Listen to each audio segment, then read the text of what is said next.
CM Jagan పాలనలో అన్ని వర్గాలు సంతోషంగా ఉన్నాయని ఏపీ ప్రభుత్వ సలహాదారు సజ్జల రామకృష్ణారెడ్డి అన్నారు.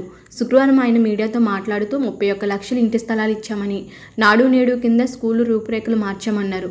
సంక్షేమ పథకాలను ప్రజలు తమ హక్కుగా వినియోగించుకుంటున్నారని సజ్జల పేర్కొన్నారు. వైసీపీ ప్రభుత్వంలో 1,47,00,000 కుటుంబాలకు నేరుగా సంక్షేమం అందుతుంది. ప్రభుత్వం అందిస్తున్న సంక్షేమాన్ని ప్రజలు తమ హక్కుగా పొందుతున్నారు. టీడీపీ ప్రభుత్వంలో ఏం చేస్తారో ఒకటైనా చెప్పగలరా? ఉద్దనం కిడ్నీ సమస్యకు శాశ్వత పరిష్కారం చూపరు. 2014 నుండి 2019 మధ్య సీఎంగా ఉన్న చంద్రబాబు ఉద్దనానికి ఏం చేశాడు? ఉద్దనం కోసం పవన్ కళ్యాణ్ ఏం చేశాడు? చంద్రబాబు ఎవరికి కథలు చెబుతున్నాడు అంటూ సజ్జల మండిపడ్డారు. తుఫాను సమయంలో ఫలానా తక్షణ సాయం చేశానని చంద్రబాబు లెక్కలు చెప్పగలరా? తుఫాను విషయంలో 22 లక్షల్లో 10,000 కోట్లు నష్టం వాటిల్లిందని కేంద్రానికి చంద్రబాబు లేఖ రాశాడు. ఈ లేఖ రాయడానికి చంద్రబాబుకి తలకాయ ఉందా? ముఖ్యమంత్రిగా పనిచేసిన వ్యక్తి బాధ్యత లేకుండా మాట్లాడితే ఎలా? తుఫాను పరిహారం విషయంలో తప్పు పట్టడానికి అవకాశం లేకుండా చేశాం. అసలు చంద్రబాబుకి ఈ రాష్ట్రంతో సంబంధం ఏంటి? హైదరాబాద్లో కూర్చొని రాష్ట్రానికి గెస్ట్లా వస్తాడు.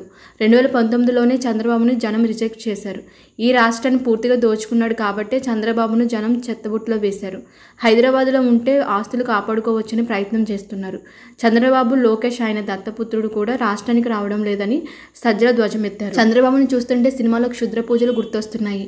గతంలో దుర్గా గుడిలో పూజలు చేసినట్లు ఇప్పుడు కూడా పూజలు ఏమైనా చేస్తున్నాడు అనుకుంటా. అభ్యర్థులు మార్పు విషయంలో అవాకులు చవాకులు పేలుతున్నారు. బీసీ సీట్లలో నువ్వు నీ కొడుకు ఎందుకు పోటీ చేస్తున్నారు? చంద్రగిరి వదిలేసి కుప్పంలో ఎందుకు పోటీ చేస్తున్నారు? 2024లో చంద్రబాబుకు కుప్పంతో సహా ఒక్క టికెట్ కూడా రాదు.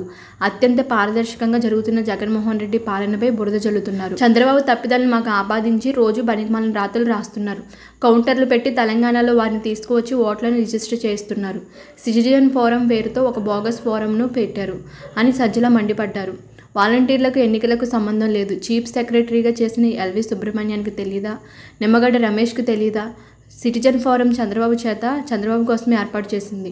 ఎన్నికల్లో వైసీపీ పర్ఫెక్ట్ టీమును దించుతుంది. మేము చాలా ఆత్మనిర్భరంగా ఉన్నాం, బలంగా ఉన్నాం. ఏబిఎన్ డిబేట్లలో అనలిస్టులు తగ్గినట్లున్నారు.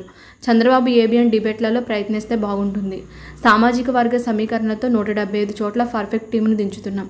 చంద్రబాబు చేతనైతే ఆ పని చేయమనండి అని సజ్జల పేర్కొన్నారు.